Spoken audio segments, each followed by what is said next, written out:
Hey guys, date है 2 दिसंबर और हम कवर करेंगे आज का द हिंदू सिर्फ 1 मिनट में। हाँ जी, आर्टिकल आता है नॉन कम्युनिकेबल डिजीजेस के ऊपर। आर्टिकल आपसे बहुत सिंपल बात बोलता है that non communicable diseases are rising and they are affecting the urban poor in particular.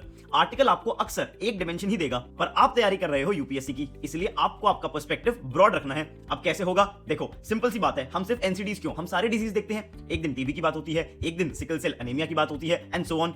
हमको बचना कैसे है? ऐसे प्रिवेंटिव मेजर्स लो और साथ ही में क्यूरेटिव मेजर्स लो। मेजर्स आपके सामने हैं, टॉपिक होलिस्टिकली कंप्लीट। एआई के ऊपर बात करते हैं। एआई पर क्वेश्चन आएगा, आपको सिर्फ डायमेंशंस प्रिपेयर करनी है। सबसे पहले एआई होता क्या है वो प्रिपेयर कर लो। एआई की गवर्नेंस के लिए क्या क्या चल रहा है उसको प्रिपेयर करो। फिर देखो एआई की एप्लीकेशन अलग अलग सेक्टर्स में। एग्जांपल दिखाऊं, कुछ दिनों पहले इंडियन एक्सप्रेस में आर्टिकल आया था, खुद प्रीवियस चीफ इलेक्शन कमिश्नर ने लिखा था। आर्टिकल में बात होती है एआई की एप्लीकेशन की in Indian elections. Topic prepare हो गया ना। इसी के साथ में आपको क्या देखना है कि एआई का इंपैक्ट वुमेन के ऊपर, वल्नरेबल सेक्शंस के ऊपर, यही तो पूछेगा यूपीएससी, प्रिपेयर कर लो। ऐसे ही आज बात होती है रिसर्च के ऊपर। अगर आपको याद हो, एएनआरएफ के बाद रिसर्च का टॉपिक बहुत इंपॉर्टेंट हो चुका था। हमने एक फ्रेमवर्क जो कि एक रेडीमेड आंसर होता है यूपीएससी के लिए, वो प्रिपेयर किया था। आज उसको अपडेट कर दो कि भाई हमको रिसर्च तो करनी है लेकिन उसको प्रोटेक्ट भी करना है। उसी के साथ में female LFPR, labour force participation rate post marriage decline करता है। उसके अलावा जो भी इंपॉर्टेंट न्यूज हैं जो आपको बस पढ़नी है, नोट्स नहीं बनाने, एक्सेल शीट में डाल के दे दी हैं। आप ये डॉक्यूमेंट डाउनलोड कर सकते हो मेरे टेलीग्राम चैनल से। टेलीग्राम चैनल का लिंक और एक्सेल शीट का लिंक आपको मेरे इंस्टा बायो